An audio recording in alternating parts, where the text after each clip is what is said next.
It's Southwest Florida Focus, ladies and gentlemen, from Clear Channel Radio. Good morning to you. I'm Charlie Shue, and today we've got a very interesting program about the Peace River Wildlife Center. I want to talk with Robin Jenkins, who's the veterinarian out there, find out exactly what the Peace River Wildlife Center is all about. So good morning to you, Robin. How are you this morning? Good morning, Charlie. I'm doing fine. Thank you for having us. Wonderful. It's nice to have you. You've got a wonderful thing out there with the birds and animals that you're really caring for.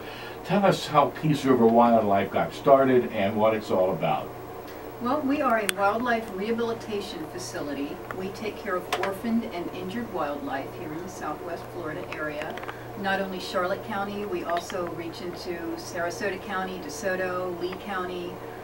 Anywhere an animal comes from, we will take care of it. Yeah. Our mission, our primary goal is to release them back into the wild once they've been rehabilitated. Mm-hmm. There are a few individuals that is not possible. They've lost part of a wing, an eye, something like that they can't fend for themselves back in the wild.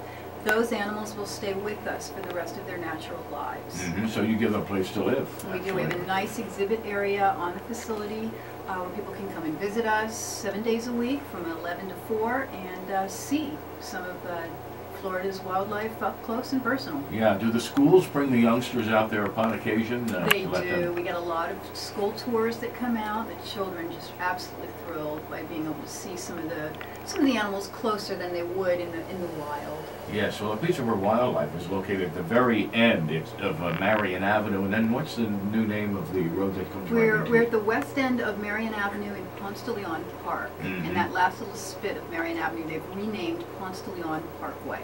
Okay. Well, what kind of animals do you have out there? Can you name a few different birds that you have and things? We have approximately 115 permanent residents.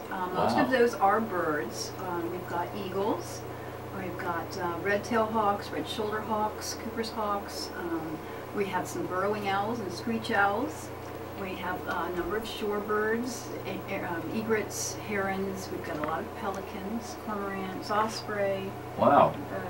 Quite a variety. What a wonderful way for the youngsters to come on out and see what life, or what the wildlife is all about here, Florida-style wildlife, because it's all indigenous to Florida, I would gather, Right. since they're right here.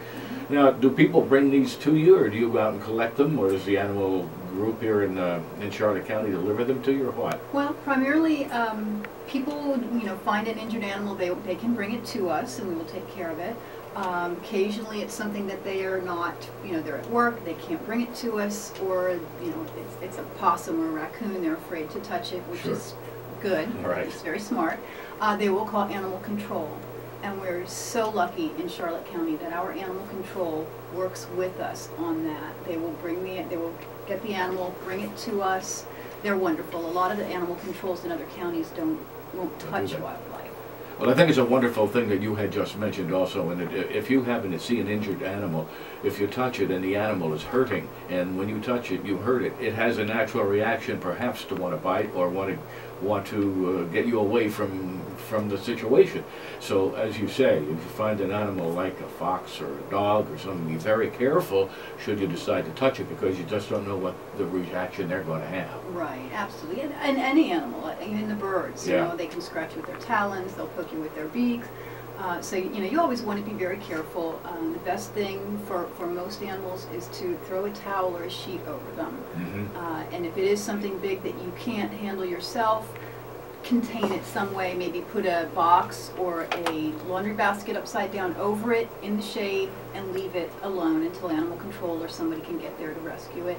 If it is something that you can deal with yourself, again, a sheet, a towel over it, scoop it up, put it in a box, keep it nice and quiet and calm and warm and dark until you can get it to us. Yeah, when I go to the fishing piers and that, very often I will see a pelican with a hook and some line. Apparently they are very hungry birds and they go after a lot of the fish and hooks. What is the best way then to try to get a hook out of, say, a pelican's mouth? Is it the same thing, cover the pelican and maybe try to cut the line and bring it to you? Or? Right. If it's hung up in a tree or something and you have to cut the line, cut it as long as possible so that there is some line left. If they've swallowed the hook, we can follow the line down into their stomach or wherever the hook is. Yeah, yeah. Pretty much any bird, if you cover their eyes, they will calm down. pretty quickly. Very interesting. So that's like the key thing. Cover their face, cover their eyes, and you know, if you do have to gather them up, the best way to do it is just fast. You know, people try to be very gentle and delicate because they don't want to hurt the bird. They are going to hurt the bird, and they're going to get hurt themselves if they don't just grab it and Yeah. contain it. You know, Yeah. hug it to you. You know, so its wings can't spread, and it's you know, can't rear its head back, and